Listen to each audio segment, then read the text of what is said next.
So I'm James Buratti. This is live chat for city or any government. I realized there were 2 chat things you could have chose from because they put them back to back like it was a competition. So I thought about just going fast enough that we could all run over there and watch that one because I was curious about it as well. But no, I'll give you the full run through. But thanks for coming here, and then maybe we can find people that went to the other one and find out what they had to say over there. So I want to start this off with just a quick little intro on us, so you have some understanding. Because it's National Grammar Day, we wanted to explain the proper use of the PF here in Pflugerville. If you live in Pflugerville for any length of time, you know that we have PF words. We have a fun, professional, and a fantastic time. How to use the PF properly when referring to any professional in the city, when typing any social media post on Facebook, when you want everyone to know that your event is in Pflugerville. Incorrect use of the PF. Don't put a PF in front of a P word. For example, the pizza, a playground, a picnic. Do you play the pizza? Don't eat a pretzel instead of a pretzel at the festival. PF words, they're everywhere. Oh, there we go. So that's pretty much us. Pflugerville, we have one thing going for us. Our name. So we strongly market it. It does make SEO incredibly easy though, because if anybody gets anywhere close to spelling our name, we're at the top of the results. There's literally no other Pflugerville on the planet. So that makes part of my job really easy. Oh, it didn't come back up. There we go. So a little bit more about us. We're a suburb of Austin. Austin is booming, which means all the cities around Austin are booming. And actually, before I get into this, I want to have some ideas. So who in here represents populations of 100,000 or less? Okay, 100,000 to 500,000. Anybody? 500,000 to 1 million? Over 1 million. All right, okay. This will be relevant to all of you because the bar to entry on this is pretty low. We're only around, this says 67, we're probably closer to 70 right now, but we're going to be 160 within about 15 to 20 years because Austin is growing so fast and people can't afford Austin, so they live in all the suburbs around Austin, which is, we're one of them. We're just like a 10-minute drive away or even closer depending on where you're going. We're a fairly diverse community, which is nice compared to some other parts around Austin. And we have a much lower median home value, which is why people like to live in Pflugerville. It's double that to get a house in Austin, at least anywhere you'd want to live in Austin. And a relatively young community as well. So my job, I'm kind of the web guy. I live within the communications department. We have a director, 2 PIOs, a full-time videographer, which we're really lucky. He's amazing, does fun stuff like that. And then a person that does social media and also works with our library.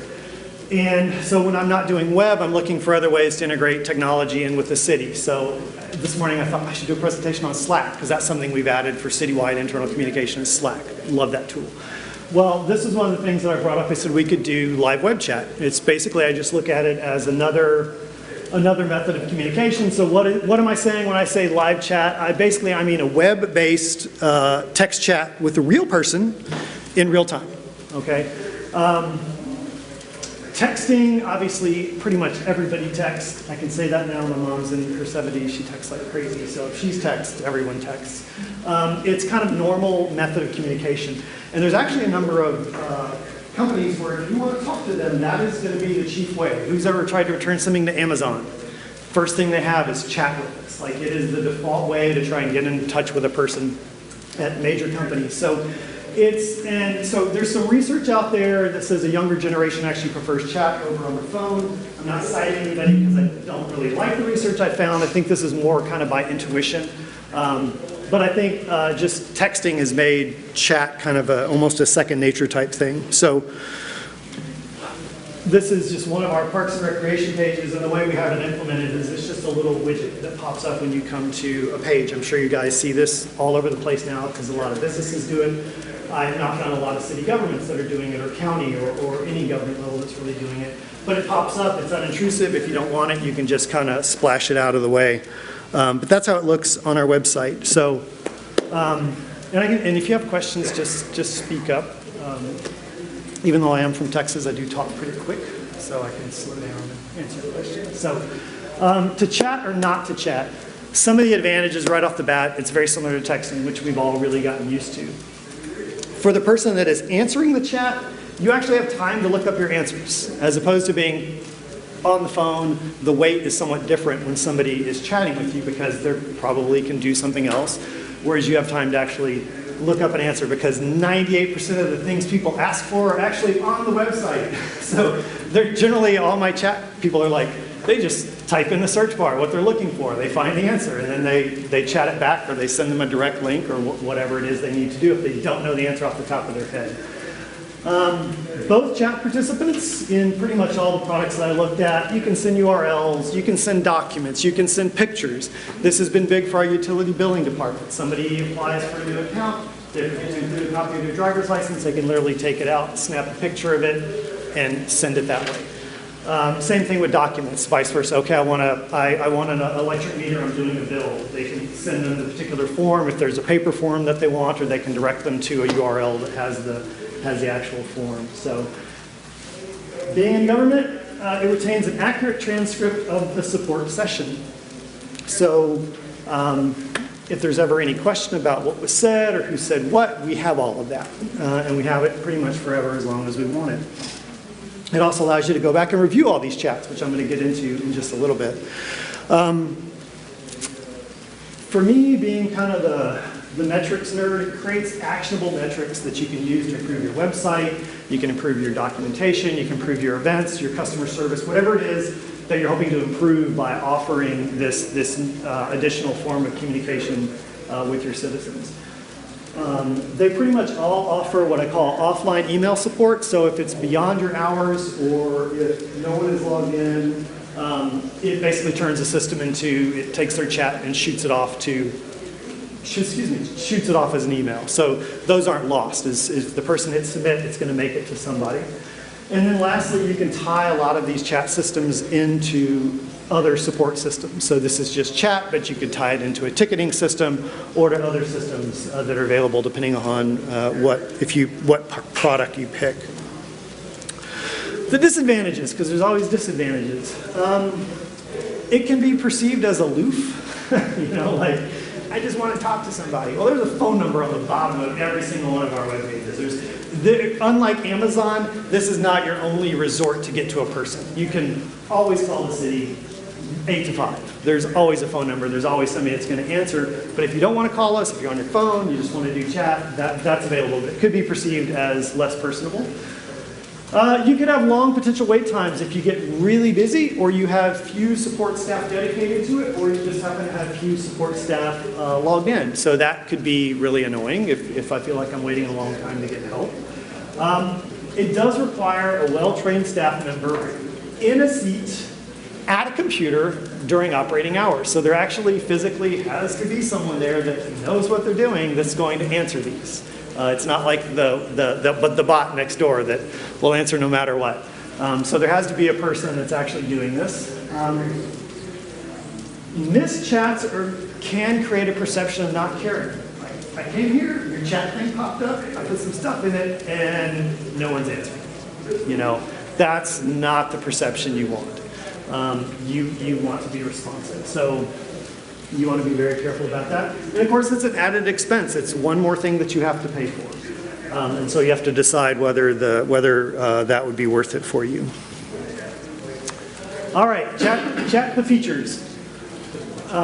So these are generally, and there are dozens and dozens of chat tools out there. There is a lot of competition in this market space, okay? And generally, all of the good ones are going to do all of these things. So it really just kind of comes down to a matter of possible preference and possible cost, although I saw cost to be very similar with the major competitors. But they're all going to allow you to do multiple chats at a time. They're all going to allow you to assign those chats based either on the skill that you've assigned to a person, the number of chats you want somebody to be able to handle at once, or the department. Such enthusiasm. So like this came in, that goes to utility billing. This came in, that goes to who's ever available in parks. This goes over to planning. So you can choose to assign those in multiple ways depending on what works better. They pretty much all allow you to set operating hours. So one of the concerns that I assumed the folks that I was going to be volunteering into this would be, it's like one more thing I got to do. So our operating hours, we open at 8 in the morning, chat does not open until 9. We're open until 5, chat closes at 4. Then everybody has an hour in the morning and an hour in the afternoon when chat is shut off, because I don't want somebody being at a computer at 4:55 and the chat comes in, it takes 30 minutes. You know, that phone call might come in and that might happen, but that's not something I wanted with what I was introducing that I thought might already be causing friction and concern for these people. So you can set these operating hours. You can have canned responses. I don't need to know everything. If I keep getting the same question, they missed picking up my garbage. You're familiar with that one? So that's like one of our #1 things. Garbage men didn't come today. Just have a canned response. Okay, great. We've got that log. They'll be by. What's your address? Whatever it is. So you can have canned responses for any number of things that you are going to be answering more than once. If you're going to be answering that frequently, you can put as detailed canned response together as you like, and then the chat agent can just bring it up as a keystroke. And those can have documents embedded, links embedded, all the same sort of things that you can send. So those are really nice. You're not reinventing the wheel every time you answer a chat. You can transfer chats to other agents or departments. So if I'm in the middle of a chat, I realize something just got really busy that I need to handle, I have one of my staff members that's right next to me that can handle it, I can just transfer it to them. And they can just take it over seamlessly. Or it comes into the wrong department. Somebody's in parks, they have a complaint that's actually more code compliance, they can just find a code compliance agent and pop it over there. So for the end user, it's seamless. So they get this good experience of being in the right place. Triggered chats. Triggered chat is you can do them a number of ways. One, you can solicit a chat, which I find this kind of annoying. Hi, can we help you? No, I don't do those because I find them annoying. But that's a big thing in the industry. This industry is much more geared towards sales than it is towards support. So those are big, like, hey, we've seen you've been looking at this thing. Do you have any questions about it? I don't do those, but I do triggered responses where if somebody comes on and they're waiting for more than 15 seconds, it pops up and said, hey, we really are here. There's agents online. We're just busy. We'll get to you. And then if another certain amount of time goes by, like another 15 or 20 minutes, another one will pop up and says, no, we really are here. We really do care about you. Somebody's going to get to you soon. So those are these time-triggered chats. And you can set them for lots of different options. That's just kind of how we use them. The multilingual translation is pretty cool. Somebody comes in, it's in Spanish, you can automatically translate it to English, so you don't have to be a Spanish speaker, and vice versa. It'll translate your chat back to them. And the amount of languages it supports is pretty phenomenal too, because machine learning has gotten pretty good at translating text. And so, is it going to be 100% accurate? No. Is it going to be enough for that person to get the support they need? Probably. And so that can be really neat to have that translation. In Pflugerville, we have a large Hispanic community. I think that graph said we're at about 30% Hispanic, and something like 80% of those households speak Spanish and English, and there's a certain percentage that only speak Spanish, or their kids are their translators. So that's helpful for us. You can do offline chat email. That's where if we're not available, it's the weekend, everybody went to lunch and nobody's covering it, it'll turn that chat into an email so that we know that it gets to an actual person. It makes transcripts of everything that happened. So you can go back and you can look at those. And I'm going to talk to you about how I mine our transcripts to try and improve our services. They're all SSL, they're secure, the visitors can rate chats. Most don't. I mean, we probably had 600 chats or more that I'm going to talk about, and we probably have less than 50 people that went thumbs up, 2 that went thumbs down. I'm not saying it's not valuable, it's just not as cool as it sounds, I guess. I do, if there is a thumbs down or thumbs up, I guess I do go look at those and be like, oh, what did they do? Tagging and analytics, most of them have really good analytics, so you can look into these things.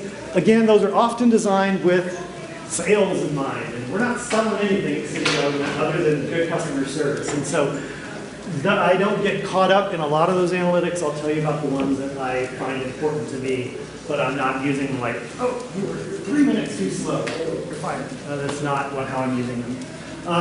Text to chat is a cool feature that we have not implemented, but a number of the systems do have, where if the users send a text to a particular phone number, it translates it into the chat system. So on your end, you're chatting. On their end, they're doing actual texting on their phone. I've seen it implemented a couple of ways. The one we're using, you have to have a phone number they assign you, and we didn't like that idea of having this completely separate phone number from the city's phone tree, our 990. So, but that is a super cool feature, and if I can implement it, I will. And then, of course, full data export for retention. Retention, I mean, with all of us is really important. We have to retain our records for a certain amount of time, so I can do data dumps when I go in there and grab all this stuff and know that I can keep it for as long as I need it. All right, so my process. So we trialed 2 different chat softwares, one called Happy Fox Chat, which has like this very dynamic name, and Zendesk Chat, which they're one of the sponsors out here. Is anybody in here from Zendesk? No? Okay, well, I'm going to say nice things about it anyway. They have multiple support products. Zendesk Chat is just one of their products, and it's the only one I wanted. So I didn't subscribe to all the other amazing things they have. I just wanted chat. All of these reputable companies will give you full free trials. And they'll give you trials of the kind of the higher level version, not the bare bones cheap one, but like the one that has all the things you're going to need to run a city government. And my trials in theory were 2 weeks, but asking for another week or 2 weeks was not a big deal. They're trying to make a sale. It doesn't cost them anything to let you in there, set up chat, and let you build it and play with it.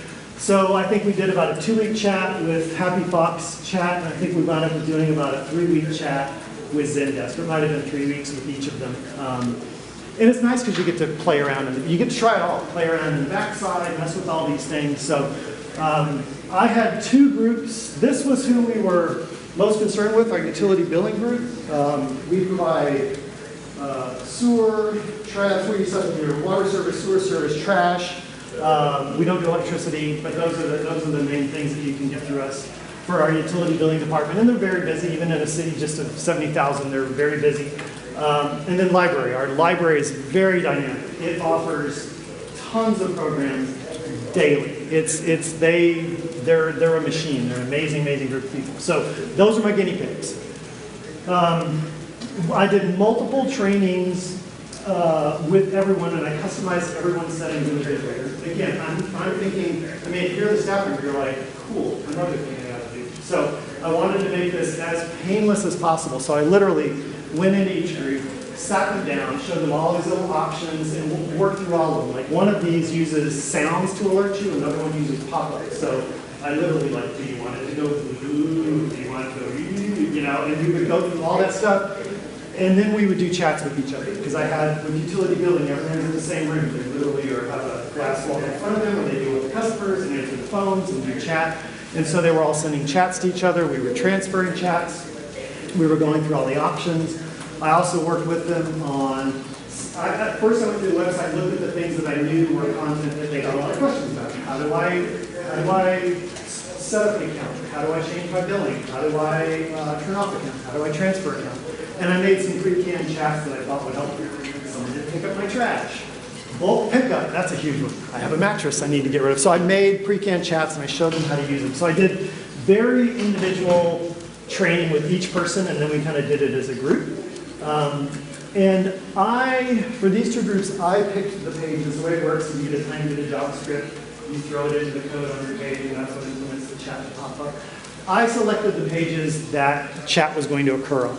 Where did I not put chat? I didn't put chat on any of our home pages. I want the user to make a tiny bit of effort to find the answer in this place. Okay, so I don't want the first thing for them to be like, I want to set up a new account. There's a giant button on our thing that says set up a new account. You know, like I want to encourage them to do that. And then if they click that button and they're still confused, then boom, the very next page, the chat's going to pop up. But I did not put chat on any of our home pages purposefully.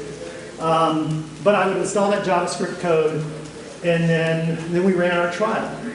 And then I followed the trial up with a staff survey. So I surveyed everybody that was part of the trial, asked them a set of questions, and let's see, do I have any? Yeah. So one of the questions I asked was, did they think this was a valuable use of their time? That's kind of key.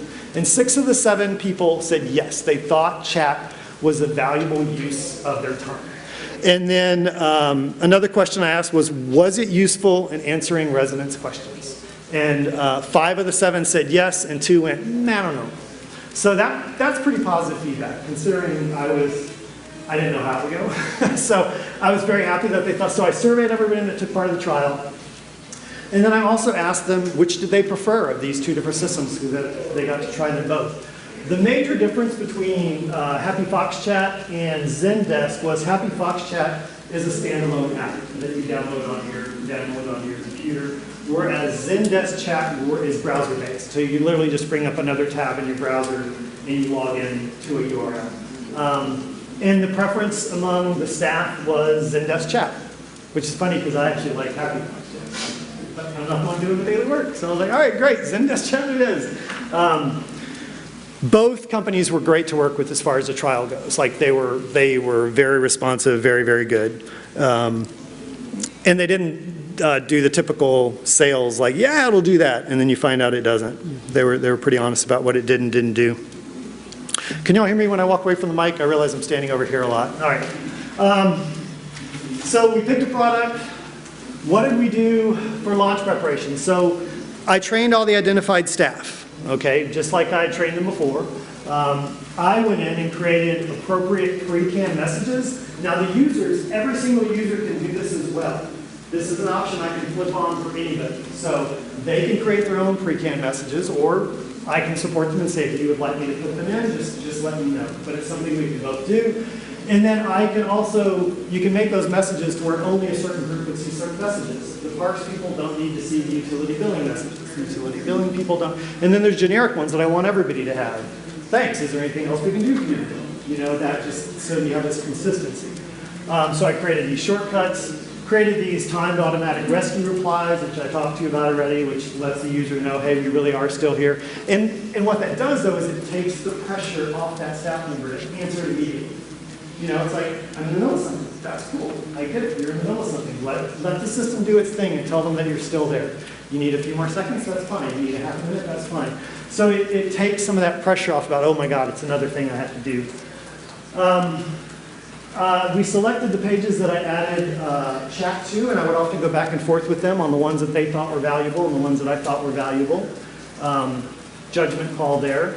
And then in this system, and I believe the other one had it as well, I could create tags, which is when I'm in the middle of a chat, or after a chat, I could tag a chat. So if somebody comes in and they're asking about the Pafuri Splash Party, which is where all the dogs get to go swim in the city pool at the end of the season because it's closed, I can make a tag that says pools. I can make a tag that says pets or dogs or whatever. And so I can tag chats, and once I tag them, I can go back and start to run analytics on those tags.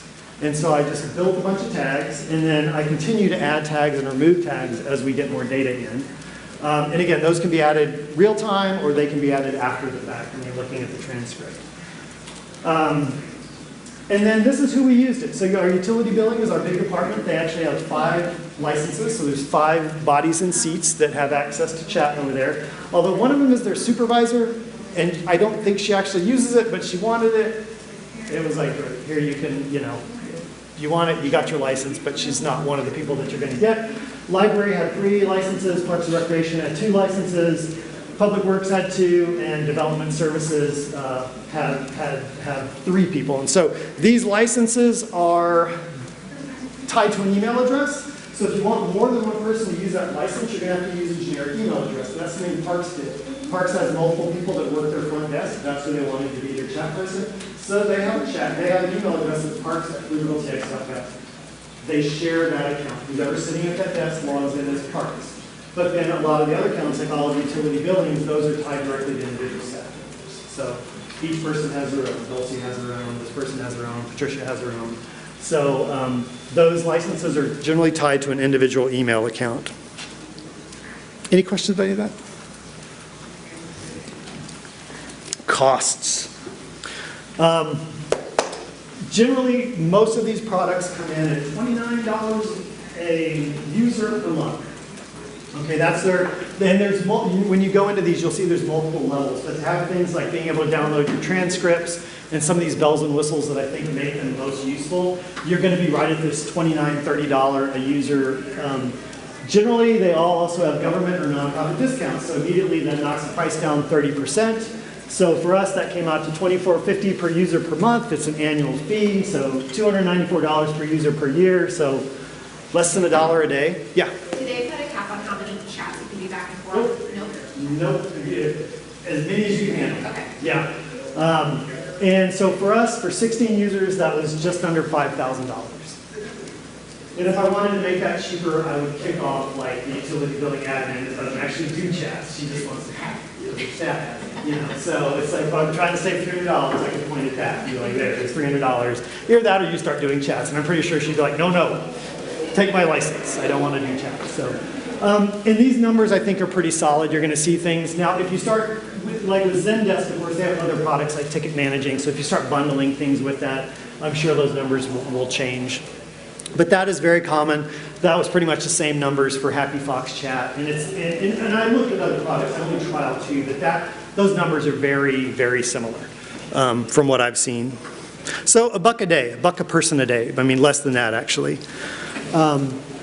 This is what when you log in, this is kind of what you see. I realize I don't really want you to read any of this, but you just kind of get this dashboard with your preferences on the left and some analytics to the right there. In the analytics, anywhere that you have the tracking code, it starts tracking information about your page. And this is hourly, so you can see, I think the bottom is actually chats. We weren't having any chats because the time of the day that it was.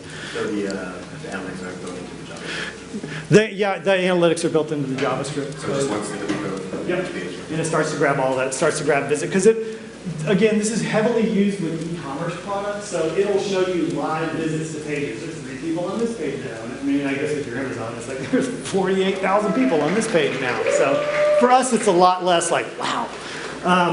This is more the data that's kind of interesting. This is a chat report, so you can see it showing that we had 224 chats served. We had 39 missed, which is a few too many.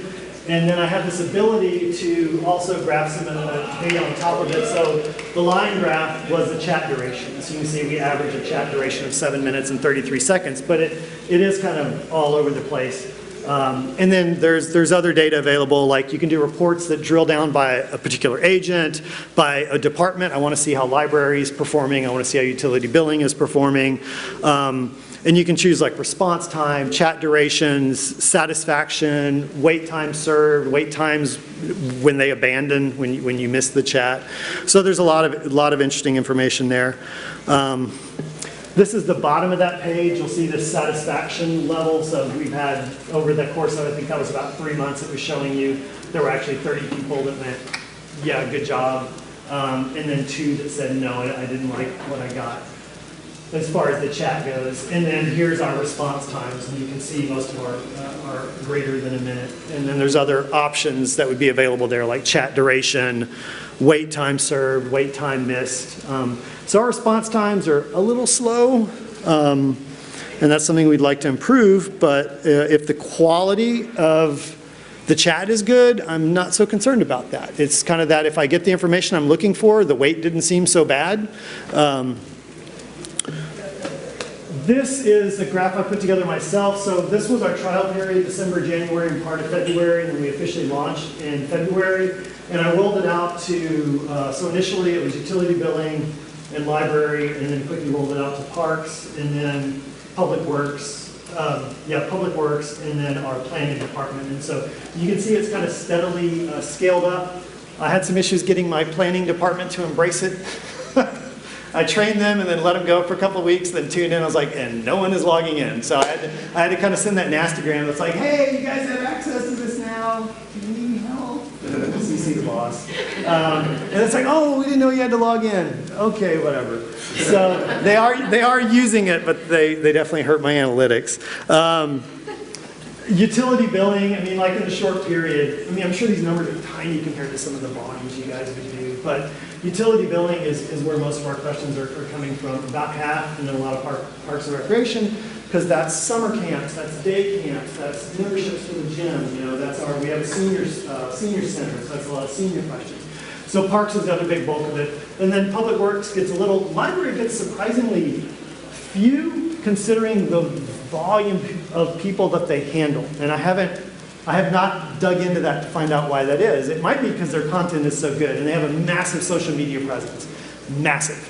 And so they get their information out there. And so the questions that they do get are like, how do I get my PIN for Hoopla, which is our digital app? Or like, how do I renew my library card? So they just don't get a lot of questions. I think it's because they have a very good informed. And then development services coming in the rear. Like I say, they just really kind of started embracing it literally within the last month or so. So it's taken them some time.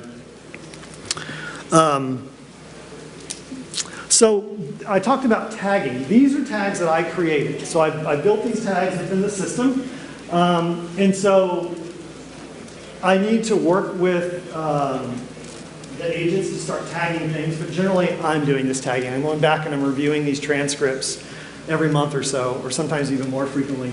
And then I'm tagging them. And so our big thing is account sign up, trash and recycling, and then this general question I have an asterisk next to, because anything that I tag with general question, I go back and I dig into and see if I can find something more specific.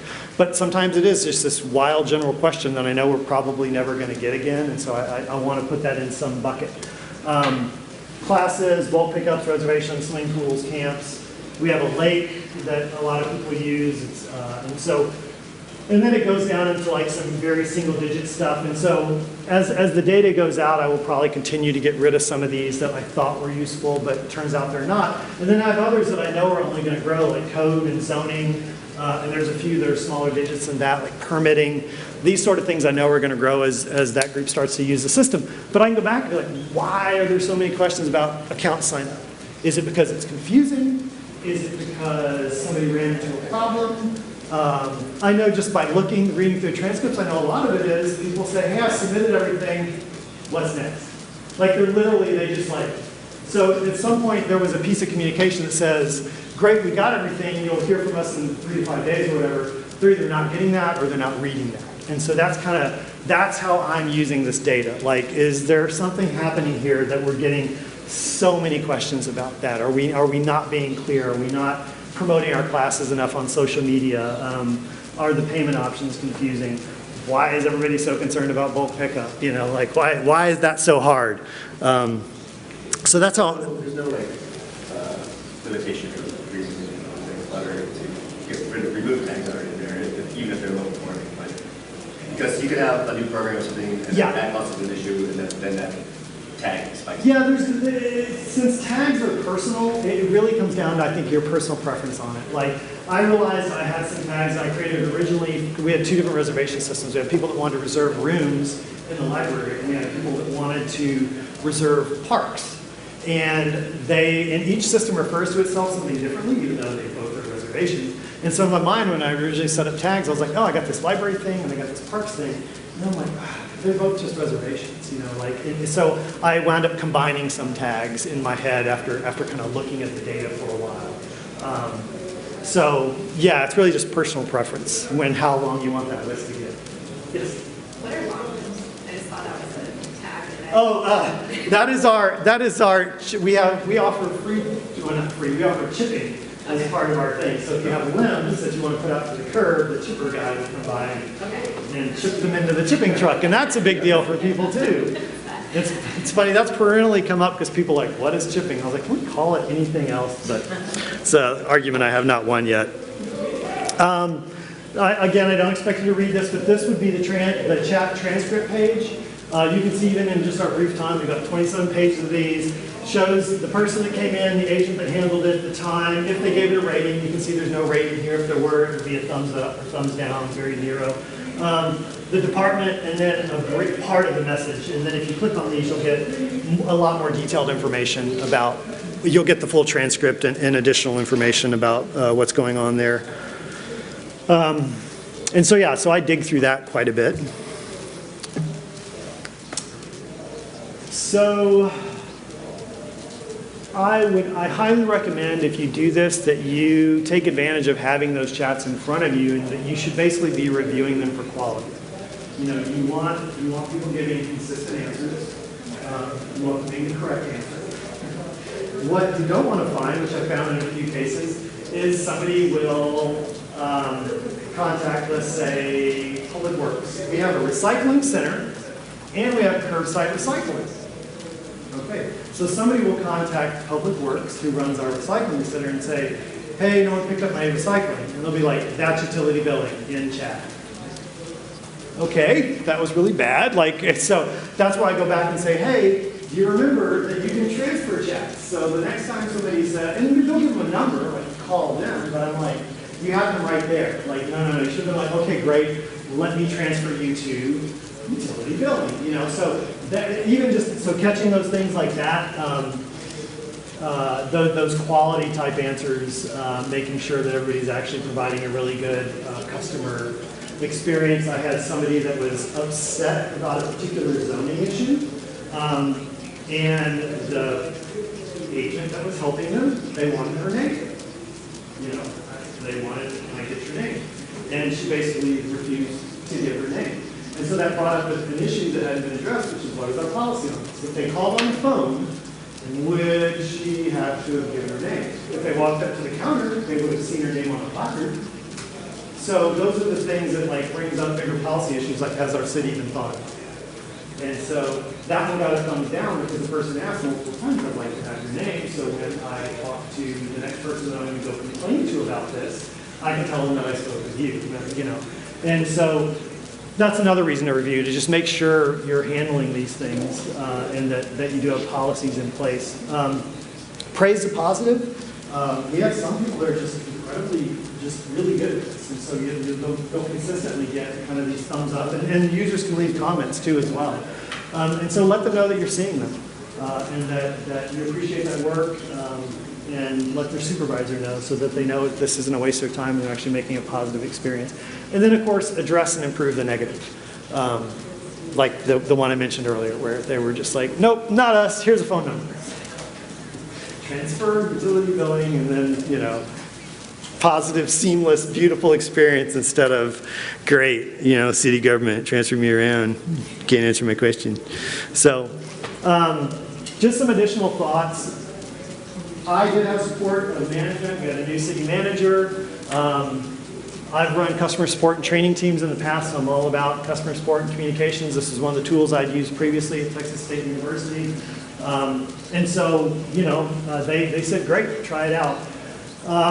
A big one was addressing the concerns of staff being overwhelmed. I'm already doing all of this. Like I said, our utility billing folks are sitting in front of that little glass window.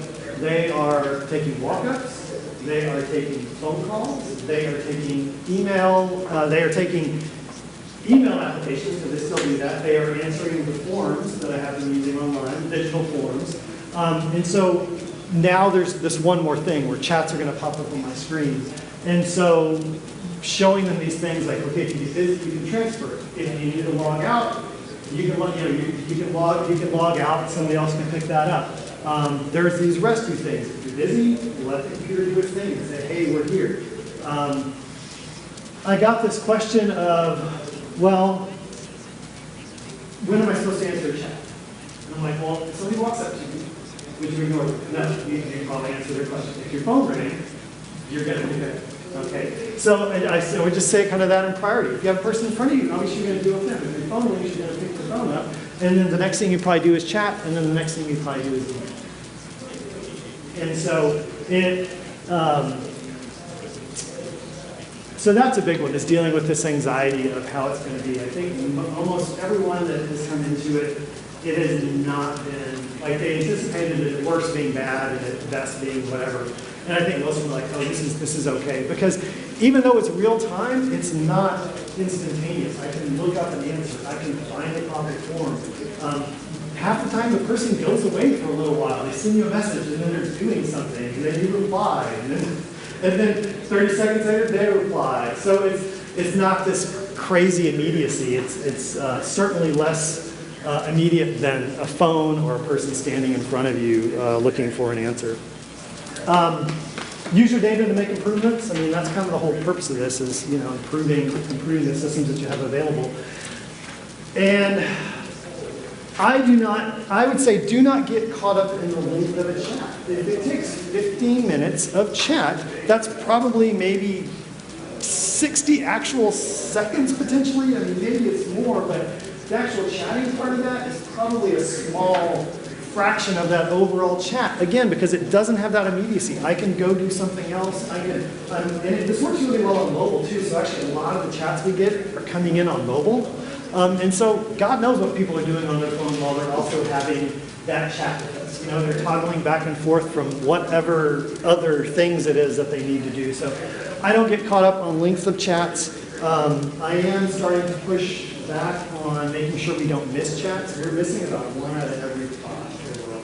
Some departments are much better than others. My parks department was having issues. They also recently fired one of the people who was responsible for doing the chat. And so there was a staffing issue there. It wasn't so much. And so I definitely want that number of missed chats to be as low as possible, but I'm not so concerned. If the chat takes 5 minutes, 10 minutes, 15 minutes, but they get the answer they want and they leave happy, great. That probably actually wasn't fully 15 minutes of time. It was some probably small fraction of that. So that's just my personal opinion. Mileage may vary. And that's our experience. So the rest of this is questions. Yes? I have two. One, have you noticed, and I know that you haven't been doing this for too long, but Yeah. have you noticed that the call volume has dropped? See, that kills me. I don't have calling alerts. It's a really expensive add-on to our call system. Yeah, our IT guy hates me. Because I'm like, because I also got tasked with reformatting our little phone tree because our city manager started getting direct phone calls, which I find hilarious. And so that was the first thing I told him when I was talking about the phone tree is like, well, can I give me a list? And he's like, you know, like, ah. So no, I would love to have that. Yeah. And I just don't have the data. And and it is a big chunk of money for these guys. It's nothing, you know, for me it's half my budget. So it's all relative. But no, if I had that data, I would use it. Maybe you could just ask anecdotally. Yeah, I probably will, especially my utility billing people, they would know for sure. It happens to all be women and they are incredibly talented. And they do know what comes in and what goes out. So I could probably ask them to get that. Yeah, if you have that data. My second question is, you mentioned AI. Is that something that you're looking at potentially incorporating into this, or? I don't know anything about it, to be honest. That's why I was going to go to the other I know. I was like, why did they do that? Well, so the NAGW did ask me to do this as a webinar actually before the conference as well, but my supervisor was on maternity leave, and I was like, I was also a public information officer. That was fun, getting phone calls in the middle of the night and all that. I wear many hats. I have a farm. I have all sorts. So I said no, but I thought, you know, they should get myself and another person to both either do one at the same time or to do 2 of them. So Yeah. everybody that didn't get one can get the other. Because I'd be happy to do a webinar on this. Yeah. So. Yeah, I'm gonna vote. All right, that's fine. No, I did one when my presentation in San Antonio. I did that one as a webinar as well. It was card sorting. So yeah. Do you know of any companies that do like training to teach people how to do chat? How do you? I do not. There are best practice guides out there, and I can't give you anything off the top of my head. Yeah, I do not. I have to look into that. But it is, like I say, yeah. Our clerk's department wants to use it, Yeah. and they're like, well, we don't want to activate it until we get training. Well, I would go back to the company to pay a lot of money to for it and say, like, Zendesk does a lot of webinars. Yeah, and that's what I thought. And they do in person as well. So I would go back to whoever they shelled out some cash to and say, we really want to use this, but our contract is we're just gonna let it expire if you guys don't teach us how to use it. We're ready to go. I would think they would be more than willing to do a Zoom thing or something. Yes, yeah. So I have 2 questions as well. The first question is if you've checked on the accessibility of these tools and what the outcome was of that. I am not. And that's one of me wearing many hats. Accessibility isn't my bailiwick, and we're under CMS, formerly known as Vision, now known as Granicus, and all of them. Just getting the accessibility issues that I don't have access to fix on our website has been quite an undertaking. So I have those programs sitting on my desk, but I haven't tried to run this with any of them. That's a good question I should try. Question 2 is what sort of information you might have about the customers who are using chat. So specifically, a use case that I'm thinking of is if it's a person with a hearing impairment, if that might be a preferential way of them communicating with you versus a 711 Yeah, absolutely, and that is something that we actually spoke about when I was trialing the products, that, I don't remember which, but one of the vendors brought that up, that this is, you know, instead of dealing with the dial-in communications and some of that that's available, is that, yeah, with somebody that might be hearing impaired, this might be a large advantage over seeing you in person or trying to do a phone call with somebody doing assistive technology. So I don't, there's no data in here that I could cite to say, yes, that's happened, but I love this already. It's my geographer background maybe. So at some point, I don't doubt that with anybody that, so people have the ability, I do not require people to give a name, give an email address. There's no required information to do a check with us. I don't want that barrier. But if they want to, they can provide a name and they can provide an email address. And if we're offline, they have to provide an email address because it's creating an email. So if they want an answer. So for anybody that I have email addresses for, I will probably hit them back and say, hey, you know, you used our system, you know, what was your experience? And that would be something that would be valuable to ask. Because I'm not even sure what the percentage of our disabled community inclusion is, but we do have a very active senior community. They're becoming a smaller part of our community just because we're growing and we're growing on the younger end as opposed to the older end. But that's a great question. Yeah, I used chat years ago before it was much of a thing, just to try it out. And yeah. I was the happy. Because I couldn't get my customer service people, like that was just in, sure. You know, yeah, one section. sure you understand. So I was it. And I had, you know, just +1 for your experiences where frequently I felt like the chat session you know, like not unreasonably so, but it took longer than it would have if they had called on the phone, but they were more satisfied because it was on their time. Yeah. And then another thing that I found that was an interesting side benefit to me was sometimes I was chatting with people who were maybe in a cubicle situation or for whatever reason, even though they were fully hearing, it was a better way for them to communicate. Yeah. So I thought that was both fascinating and a plus to be able to offer that as a way of yeah, that gives me an interesting set of questions to add to. Why did you use chat? That why question is always. Yeah. But I mean, also the climate has changed a bit. I don't remember when this was. I have to go back in my emails and check. Yeah. But it was quite some time back. And so I think now, like it was before texting was as large as it is now. And before online communication was, like you had your ways of picking up the phone or email. Yeah. Yeah. So I would imagine that now it's even more accepted or expected even as a way of being able to communicate. Yeah, how is your organization then able to have the users of the chat in the back end integrate this into their other duties? So almost everyone that was tasked with being part of the chat is someone whose primary job is actually being physically present at a desk to answer questions. Like that's their job. It's the people that are at the front desk of the rec center. It's the people that are at the front desk of utility building to handle all of the accounts questions. It is the two women in public works again that are answering those calls and redirecting, and then it is the 3 people for our planning department that are handling permit, zoning, and so it is the people that their job is already to be a front line for the city to answer questions. And so this is just presented to them as this is just another communications tool. It's not the only new knowledge they have to gain is how to do a chat session. They are already responsible for answering these questions on the phone and on email and through web forms and other things that we have. So it's literally for them just another method of communication. We didn't draw anybody in whose job it wasn't already, because again, they have to be present sitting at that computer. So that's the folks that got tasked. If that answers your question. It does, yeah. Thank you. Yes. So all of the data that's part of the chats and all the analytics related to it is all probably housed on a Zendesk server or whatever, and you have access to it? Yes.